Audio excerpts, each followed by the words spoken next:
मांगत तुलसीदास कर जोरे, बसहूँ राम सिय मानस मोरे। तुलसीदास जी आज एक ऐसी सच्चाई बता रहे हैं जो हम सब पर लागू होती है। वे कह रहे हैं कि मनुष्य जो है ना, वह धन, लोभ, लालच इन सब के पीछे तो भागता है, लेकिन राम जी में अपना मन नहीं लगाता। वहां से वह बच जाता है। और इस बात को वे बहुत सुंदर ढंग से प्रतिपादित कर रहे हैं। जीवन देखा है तुलसीदास जी ने, घाट घाट कर पानी पिया है। मनुष्य मात्र की सारी दुर्बलताओं को वे जानते हैं। तुलसीदास जी जो भी बात कहते हैं ना, बहुत गूढ़ गंभीर बात होती है, और हम लोग कहाँ उन बातों को उतना समझ पाते हैं। समझ भी लें तो चल तो बिल्कुल ही नहीं पाते, क्योंकि चलने के लिए तो हमारे वे ही बंधे बंधाए रास्ते हैं जो समाज ने बना दिए हैं।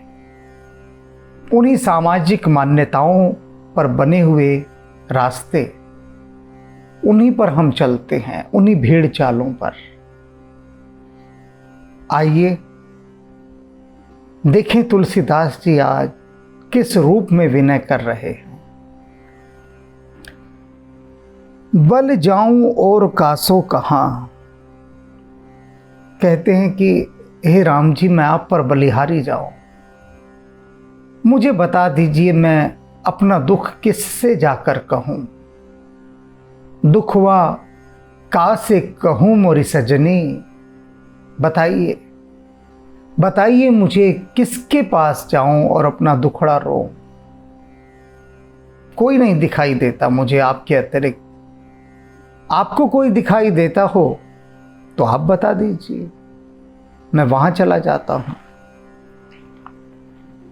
सद्गुण सिंधु स्वामी, हे मेरे स्वामी, हे राम जी, आप तो सद्गुणों के सागर हैं। सेवक हित कहूं न कृपा निधु सो लहो, आप ऐसे कृपा निधान हैं कि आपके अतिरिक्त इस संसार में ऐसा कोई दिखाई नहीं देता कृपा सिंधु जो अपने भक्तों पर, अपने जनों पर इतनी कृपा करे। आप जैसी कृपा कोई नहीं कर सकता। क्यों? क्योंकि आप स्वयं ही आगे बढ़कर कृपा करते हैं। उसे कृपा के लिए कहने का अवसर ही नहीं देते, स्वयं ही कृपा कर देते हैं आगे बढ़कर। तो आप जैसा, आप सरीखा, गुणों का सागर, कृपा निधान और भला कहाँ मिलेगा। और इसीलिए मैं आपकी ओर ही देखता रहता हूं। जहां जहां लोभ लोल लालच बस, निज हित चित्त चाहन चहो, कहते हैं और मैं कैसा हूं, जहां जहां देखता हूं यहां मेरे लोभ की, लालच की, इन सब की पूर्ति हो सकती है। वहां मैं दौड़ दौड़ कर जाता हूं, दौड़ दौड़ कर, और निराश होकर लौटता हूं, दुख से भरकर लौटता हूं, चाहता हूं बड़ी आकांक्षाएं लेकर। इस बात की यदि व्याख्या पूरी समझनी हो तो विनय पत्रिका का एपिसोड 140 140 अवश्य देखिएगा, अवश्य देखिएगा। उसमें आपको इसकी पूरी व्याख्या मिलेगी, इस शब्द की जो तुलसीदास जी ने कहा है कि मैं राम जी को छोड़कर बाकी सब जगह भागता हूं जहां लोभ लालच ये सब दिखाई देते हैं। उन सब जगह बस राम जी के पास ही नहीं जाता। और वहां आप इस व्याख्या में सब कुछ पा जाएंगे। 140 एपिसोड विनय पत्रिका। यहां भी मैं थोड़ा सा समझा देता हूं क्या कहना चाह रहे हैं, बहुत अच्छी तरह से स्पष्ट कर देता हूं कि संसार के जितने रिश्ते होते हैं ना, आना जाना, ये सब अधिकांश स्वार्थ और लोभ लालच पर टिके होते हैं, अधिकांश। एक व्यक्ति मेरे से कहता था कि मेरे पास सांस लेने की भी फुर्सत नहीं है, उसने कई बार मुझे कहा मैं आपके पास आ रहा हूँ, समय दे देता था मैं उसे, नहीं आता था। मैंने पूछा भाई क्या बात हो गई, तुम समय लेते हो और उसके बाद भी नहीं आते? तो उसने कहा जी बस मुझे कुछ काम पड़ जाते हैं ऐसे, जिसके कारण मैं नहीं आ पाता। तो मैंने उससे कहा कि यदि मैं व्यापारी होता और तुम्हें कुछ लाख रुपए का ऑर्डर देता तब तो तुम भागे भागे आते। मेरी बात सुनते ही वो बिदक गया, एकदम बिदक गया और कहने लगा जी चाहे करोड़ रुपए का ऑर्डर दो आप मुझे, मैं नहीं आऊँगा, मैं पैसों का लालची नहीं हूँ। मैंने कहा ठीक है। फिर मैंने सोचा एक प्रयोग करते हैं, क्योंकि प्रायः मैं बहुत सारे प्रयोग करता हूँ। मैंने उस व्यक्ति से कहा कि सुनो भाई, तुम इस दिन इतने बजे 6 बजे मेरे पास आ जाओ, शाम को आ सकोगे? उसने कहा जी हाँ बिल्कुल आऊँगा मैं। मैंने कहा सोच लो, तुमने हर बार वादा किया और तुम नहीं आए। उसने कहा जी नहीं मैं ज़रूर आऊँगा, मैं वादा करता हूँ 200%। उसने 200% कहा कि 200% मैं आऊँगा ही आऊँगा। और जब भी कोई 100% की भी बात करता है तो मुझे साफ पता लग जाता है कि वह झूठ बोल रहा है। साफ 100% कोई कैसे दावा कर सकता है? और उसने तो 200% किया। खैर उसने वादा कर दिया। तो मैंने अपने एक मित्र से कहा कि उसे फ़ोन करो और कहो कि आपकी फैक्ट्री में जो माल बनता है वो हमें चाहिए और करीबन 50 लाख का ऑर्डर हो सकता है। हमें मीटिंग करनी है, आज ही करनी है, और शाम को 5 बजे मीटिंग का टाइम है। और बहुत दूर का स्थान बता दिया, बहुत दूर का, कि जो मेरे स्थान से कम 2 घंटे की दूरी पर था। तो वह व्यक्ति पहुंचा वहां पर, और वहां तो किसी को मिलना ही नहीं था पहले से। वो वहां बैठा रहा, इंतजार करता रहा। फिर उसने फ़ोन किया उसे कि आप कहाँ पर हैं, मैं तो आपका इंतज़ार कर रहा हूँ। तो उसने कहा कि हमें किसी ज़रूरी काम से जाना पड़ रहा है, इसलिए आज मीटिंग कैंसिल। वो बोला कोई बात नहीं सर, हम फिर मिल लेंगे। मैंने उसे फ़ोन किया 7 बजे। मैंने कहा तुम आने वाले थे 6 बजे। तो उसने कुछ और झूठ बोला, कुछ और झूठ। निराश हुआ वहां से, उस जगह से। तुलसीदास जी कह रहे हैं कि जहां जहां लोभ लालच मिलता है मुझे, मैं वहां भागा जाता हूं और आखिर में वहां निराशा हाथ लगती है, बिल्कुल निराशा। फिर कह रहा हूं, विनय पत्रिका का एपिसोड 140 अवश्य देखिएगा। इससे जुड़ी बात है कि क्यों निराशा हाथ लगती है। क्योंकि जो मन है ना, ये केवल लोभ के वशीभूत जाता है, लालच के वशीभूत। ये सब जितने नाते रिश्तेदारों के पास मिलने जाता है, क्यों? अधिकांश किससे मिलना पसंद करता है मनुष्य? जिससे उसको कोई फायदा हो रहा हो। जिससे कोई फायदा नहीं होता उससे वह नहीं मिलता, दूरी बना लेता है। और जिससे लाभ होने की संभावना है, कुछ अपना स्वार्थ सिद्ध करना है, उसके साथ वह जुड़ा रहता है। ये सामान्य मनोविज्ञान है, इंसानी फितरत है, ये आम फितरत इंसान की। तो तुलसीदास जी कह रहे हैं कि मैं तो उसी में लगा रहा। जहां तह तरनी तकत उलुक जो भटक कुतुर कोटर गहो। और जब सूर्य निकलता था तो मैं तो उल्लुओं के समान भटकता था रात रात को, अर्थात कि अंधेरे में हाथ मारता था कि शायद मेरे लोभ लालच की पूर्ति हो जाए। और जब सूर्य निकलता था तब मैं भागकर अपने कोटर में छिप जाता था अंधेरे में। यानी जब ज्ञान की बारी आई, जब राम रूपी सूर्य उदय हुआ, तब मैं उससे बचकर भाग गया। मैं राम रूपी सूर्य के प्रकाश में वहां खड़ा नहीं रहा। राम से तो मुझे परहेज है, गुरेज है। भाग जाता हूं राम को देखते ही, उल्लू की तरह। काल सुभाव करम विचित्र फलदायक सुन सिर धुनी रहो। और जब मैंने सुना कि काल का और स्वभाव का और कर्म का बड़ा विचित्र लेखा जोखा है, ये इंसान को ऐसी जगह ले जाकर मारते हैं कि वो पानी नहीं मांगता, और जब मैंने इन तीनों के बारे में सुना, काल के, स्वभाव के और कर्म के, ये क्या करते हैं तीनों? काल, स्वभाव और कर्म, ये पाप कर्म ही तो करवाते हैं, और क्या करवाते हैं।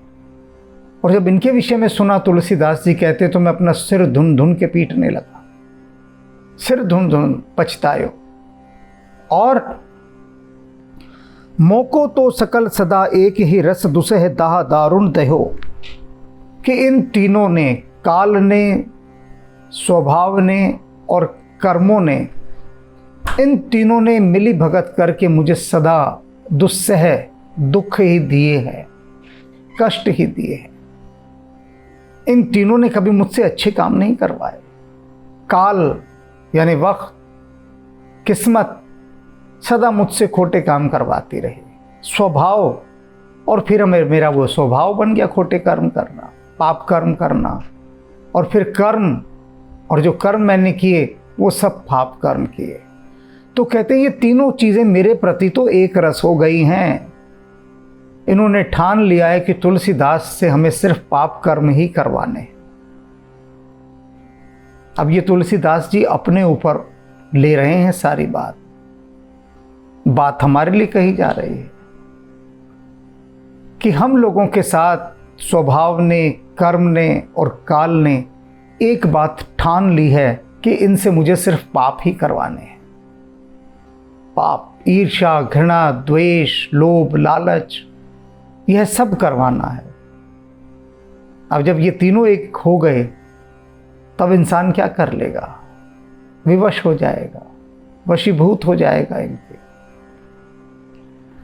उचित अनाथ होई दुख भाजन भयो नाथ किंकर न हो।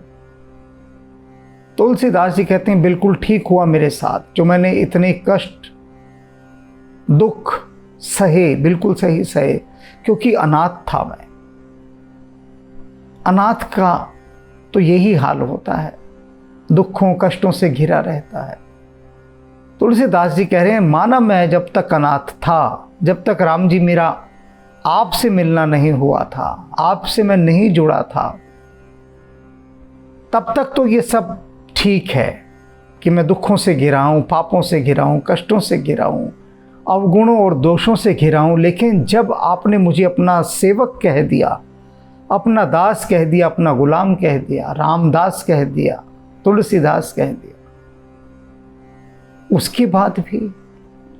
उसके बाद भी मेरे दुखों का, कष्टों का, पापों का कोई अंत नहीं है। अब तो नहीं होना चाहिए, अब तो आप मेरे नाथ बन गए, लेकिन अभी भी वो बदस्तूर जारी है। लगातार सब मेरे पाप मेरा पीछा कर रहे हैं अभी भी। अब रावरो कहाई न बूझिए शरण पाल सांसती कहो, कि अब आप मेरा कुछ हाल मत पूछिए, मेरी तो सांस रुकने पर आ गई है, सांस रुकने पर। ये जानकर कि मैं राम का दास हूं और उसके बाद भी मुझे दुखों से मुक्ति नहीं मिल रही, उसके बाद भी क्यों? भीष्म पितामह शरशैया पर लेटे हुए हैं, उनसे मिलने पांडव आते हैं भगवान कृष्ण के साथ। युधिष्ठिर देखते हैं कि भीष्म पितामह जो बाणों की शैया पर लेटे हुए हैं, उनकी आंखों से अश्रु बह रहे हैं, आंखों के कोरों से बहते हुए नीचे गिरते जा रहे हैं। युधिष्ठिर कहते हैं कृष्ण से कि हे केशव, हे केशव, क्या यह मृत्यु का दुख इतना दारुण होता है कि भीष्म पितामह जैसे व्यक्ति की आंखों से भी अश्रु बहने लगे? कृष्ण मुस्कुराते हैं और कहते हैं कि आपने बिना जाने यह कैसे कह दिया कि पितामह मृत्यु के भय से रो रहे हैं? उन्हें तो इच्छा मृत्यु का वरदान प्राप्त है।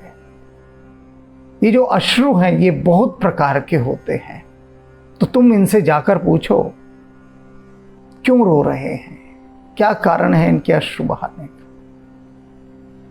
युधिष्ठिर पहुंचते हैं भीष्म पितामह के पास और कहते हैं, हे पितामह, आप कृपा कर मुझे यह बताइए कि आपके नयनों में अश्रु क्यों बह रहे हैं, क्यों आंसू बहा रहे हैं आप, आपको क्या दुख है। पितामह मुस्कुराते हैं और कहते हैं, पुत्र, मेरे ये अश्रु किसी दुख का परिणाम नहीं है, दुख का परिणाम नहीं है, ये तो आश्चर्य के अश्रु हैं, आश्चर्य के, विस्मय के। युधिष्ठिर हैरान होते हैं कि इस समय शरशय्या पर लेटे हुए हैं, यहां कौन सा आश्चर्य, कौन सा विस्मय घट रहा है। तो पूछते हैं युधिष्ठिर, पितामह, आप कृपा कर मुझे बताइए वह क्या विस्मय है। पितामह हंसते हैं और कहते हैं कि मैं यह देख देख कर आनंदाश्रु बहा रहा हूं, यह देख देख कर कि वे पांडव जिनके साथ सदा भगवान कृष्ण रहे, वे जगत पिता, परम पिता, परमेश्वर, योगेश्वर श्री कृष्ण जिन पांडवों के साथ सदा रहे, उनसे आगे एक एक पग उनसे आगे चलते रहे, उन पांडवों के दुखों का कोई अंत नहीं। प्रभु की इस लीला को देखकर मेरी आंखों से अश्रु बह रहे हैं कि उन पांडवों के दुखों का अंत नहीं जिनके साथ सदा भगवान नंगे पैर घूम रहे हैं, जिनके साथ साथ घूम रहे हैं, उनके दुखों का अंत नहीं। तो क्या ये विधाता की लीला है, क्या काल की गति है, मैं ये देख देख कर चकित हूं। तो तुलसीदास जी वही बात यहां कह रहे हैं, वही बात कि जब तक मैं अनाथ था तब तक तो माना मेरे पास दुखों का पहाड़ टूट टूट पड़ रहा है मेरे ऊपर, लेकिन अब जब राम जी आप मेरे नाथ बन गए हैं, आप स्वामी बन गए हैं, आपने मुझे अपना सेवक जान लिया है, इसके बाद तो मुझ पर दुख नहीं आने चाहिए, कष्ट नहीं आने चाहिए, अवगुण और पाप नहीं आने चाहिए, लेकिन फिर भी आ रहे हैं। तो पितामह की बात याद आती है कि राम की लीला कौन जान सकता है, कोई भी नहीं। महाराज राजीव विलोचन, तुलसीदास जी कह रहे हैं, महाराज, हे कमल नयन राजीव लोचन, मगन पाप संताप हो, मैं तो पाप के संताप में मगन हुआ पड़ा हूं, दुख पाता हूं पापों से, तपता हूं, लेकिन फिर भी उसी पाप में मगन रहता हूं, उसी पाप में। एक व्यक्ति से मैंने पूछा कि भाई, जब तू जानता है कि बुरे मार्ग से, पाप मार्ग से धन कमाना उचित नहीं है, तब तू क्यों भ्रष्टाचार के माध्यम से धन कमाता है, बता। उसने कहा, जी मैं क्या बताऊं, मेरे पास संस्था का सारा पैसा आकर इकट्ठा होता है, सारा पैसा, और मुझे पूरी शक्ति है, मैं उसे कैसे भी खर्च करूं, मुझे कोई रोकने टोकने वाला नहीं। जो रोकने टोकने वाले हैं उनके साथ मेरी बहुत अच्छी सेटिंग है, बहुत ही अच्छी सेटिंग। तो ऐसे में मेरा मन स्वतः ही पाप करने पर उतारू हो जाता है। आपसे मिलकर जाता हूँ, उस समय तक तो लगता है कि मुझे पाप नहीं करना चाहिए, लेकिन जैसे ही आपसे थोड़ी दूर जाता हूँ तो बस फिर मुझे पाप घेर लेते हैं, और मन जैसे कि किसी को खून मुंह लग जाए, तो ऐसे ही पाप के द्वारा धन कमाने का खून मेरे मुंह लग चुका है।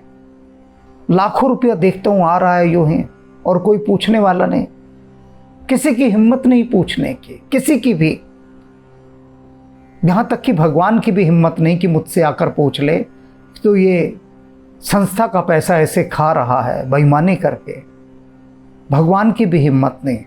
तो मुझे लगता है कि मैं ही सब कुछ हूं। और उस समय मैं सब भूल भाल जाता हूँ, आपकी बातें, आपके व्याख्यान कुछ याद नहीं रहता। जब सुनने बैठता हूँ तब लगता है। इसे शमशान वैराग्य कहते हैं, जो क्षण भर का वैराग्य जगे। तो वही तुलसीदास जी यहाँ कह रहे हैं कि मैं क्या हूँ, मगन पाप संताप हूँ। पाप के संतापों पर मैं मगन हुआ पड़ा हूँ, लीन हुआ पड़ा हूँ। आपकी ओर ध्यान नहीं है मेरा तो सारा ध्यान अपने पापों की तरफ है। वे जो पाप कर्म करने हैं वे मुझे खींचते हैं, लुभाते हैं, आकर्षित करते हैं और मैं खिंचा जाता हूं उनकी तरफ। वे अधिक बलवान हैं आपसे। तुलसी प्रभु जब तब ते ही जे ही विधि राम निबाहे निबहो। तुलसीदास जी कहते हैं कि हे राम जी, अब तो आप ही निभाओगे तो निभेगी। आपके निर्वाह से ही निर्वाह होगा, वरना नहीं। मेरा बस इन पापों से नहीं चलता, निभती नहीं है कैसे निभाऊं। तुम ही निभा दो तो बात बन जाए। आपके निभाए ही बात बनेगी राम जी, मेरे निभाए नहीं बन सकती। आप ही कुछ ऐसा आयोजन करें कि मुझे सद्बुद्धि प्राप्त हो जाए, अन्यथा ये पाप मुझे खींच दे रहे हैं और मैं निरंतर इनके आकर्षण में बंधा हुआ खिंचा जा रहा हूं। आप ही निबेड़ें, आप ही निभाएं तो निभे, अन्यथा मेरे किए कुछ ना हो सकेगा। तो समझ लीजिए कि किस प्रकार से पाप हमें खींचते हैं, किस प्रकार से अहंकार पैदा कर देते हैं पाप, अहंकार। और उस अहंकार में व्यक्ति स्वयं को भगवान मान बैठता है। अभी मैंने बताई ना उस व्यक्ति की बात। वो कहता है सारी संस्था का पैसा मेरे पास है और मुझे दिया है इसलिए गया पैसा कि मैं इसे संस्था के शुभ के लिए लगाऊं, संस्था के विकास के लिए लगाऊं, लेकिन उसका अधिकांश पैसा मैं खा जाता हूं और बड़ी सफाई से। और कोई मुझे रोक नहीं सकता, टोक नहीं सकता, क्योंकि सब मेरे अपने हैं, सब मित्र हो चुके हैं, सबके साथ सेटिंग है, तो कोई मेरा कुछ नहीं बिगाड़ सकता। तो ये पाप कर्म होते हैं, ये पाप कर्म। इन्हीं पाप कर्मों से बचने के लिए तुलसीदास जी राम जी की बलैयां लेते हैं, उनके बलिहारे जाते हैं। हम सबको भी जाना होगा, अन्यथा राम जी के निबेड़े बात नहीं बनेगी। वही निबेड़ेंगे तो निबड़ेगी बात, उनके निभाए ही निर्वाह होगा। सोच लीजिए, विचार लीजिए, बैठ जाइए अब आराम से बैठ जाइए और सोचिए कहाँ जा रहे हैं, क्या मिलेगा, क्या पाएंगे, क्या अंत होगा। थोड़ी देर सोच लीजिए, उसके बाद फिर पाप कर्म में लग जाइएगा। थोड़ी देर सोच लीजिए। राम राम।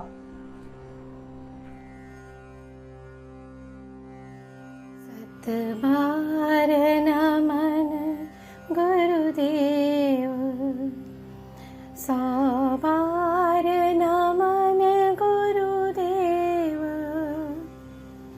सतबार नमन गुरुदेव, सबार नमन गुरुदेव। गुरुदेव गुरुदेव गुरुदेव गुरुदेव गुरुदेव गुरुदेव गुरुदेव गुरुदेव, सबार नमन गुरुदेव, सतबार नमन गुरुदेव। गुरुदेव गुरुदेव गुरुदेव गुरुदेव गुरुदेव गुरुदेव, सतबार नमन गुरुदेव।